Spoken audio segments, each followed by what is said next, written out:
This video game review is brought to you by that. Right, absolutely nobody. What's up, everybody? This is Karik, which ACG, and as always, it's my content mission to bring you reviews that are not 2 minutes long, filled with sponsored bullcrap, and today's review is Immortals Fenyx Rising from Ubisoft, coming out soon for $39.99 for pretty much every single platform now in the midst of 2 other recent Ubisoft games. The question raised in my head is in an exciting Bob Ross rendition of the Assassin's Creed games with the consistent killing called to a less prodigious level, or should it just be rated I bought for like Breath of the Wild and put into a stack of pretenders not as cool as that, not as good as the third-person action-adventure role-playing Baker climbing sword swinging games it takes inspiration from, and check the genre. There is actually a litany of those titles. Also, yes, this game used to be called Gods and Monsters. I can only assume some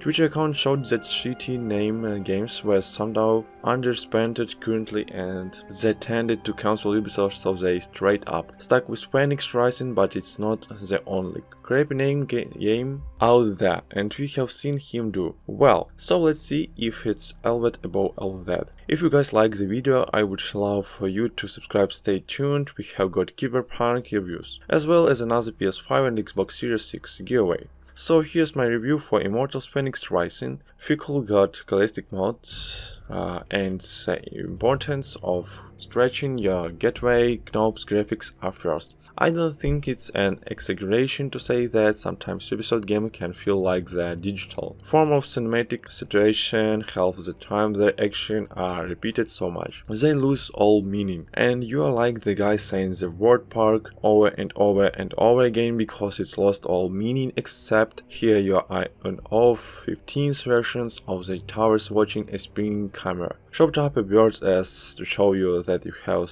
synchronized the local area Ubisoft here. So went the other way and it works most of the time. Let's get some of the bad out of the way first. The characters looks like something from the old Fate game that was like the original Diablo game. Even worse, or like Torchlight when they have the Strangled Police Nightmare my pet look to them at all times, but it comes up even more when they flex or pose on the screen like the developers of Fable work on the game, but they appear on only asked to do that last camera moment. It's not necessary. Uncanny Valley at least, but if you have a giant-headed doll with huge eyes, it's going to choke you. In the Night Death fetish, this thing's going to trigger it over and over again. I don't like them, they don't look right, and no matter what weird or mustache you staple or super glue on this ugly ass face, he always looks more like this than you would actually like them to. But then the game breaks out into the world and I just forgot about that other stuff. This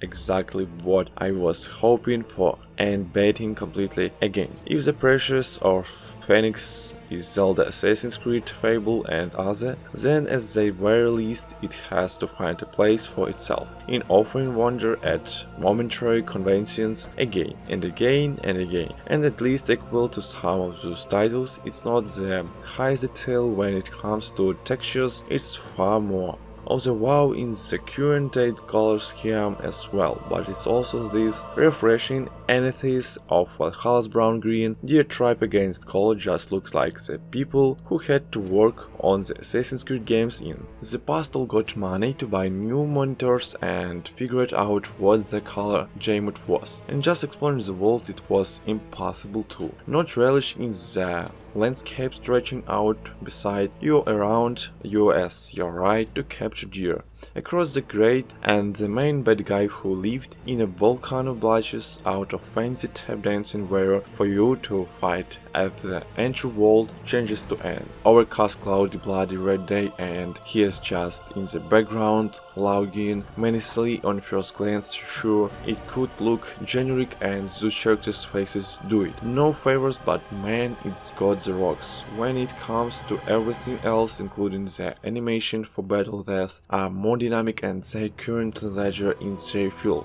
than the Assassin's Creed game, which makes sense because at the start of the game you basically strap on a pair of metal wings main. From feathers and a cable's stand skeleton is not surprising, you're gonna have some Michelle. Jordan-like hang time on a lot of the moves, it's still familiar so, and perhaps to some people. Maybe too much so, but for me, even having played this with a skeptical eye towards its symmetries, was not any more quality of gripping style or movement than many other titles it may be compared to, and better yet. For the most part, it's a good deal more responsive when you do fight, and make no mistake, you will see weapons passing through enemies unless you have stunned them or is a special move. That's the way this kind of battles, as this is not a physics perfect rendition. Thanks for watching, press like and wait my next video.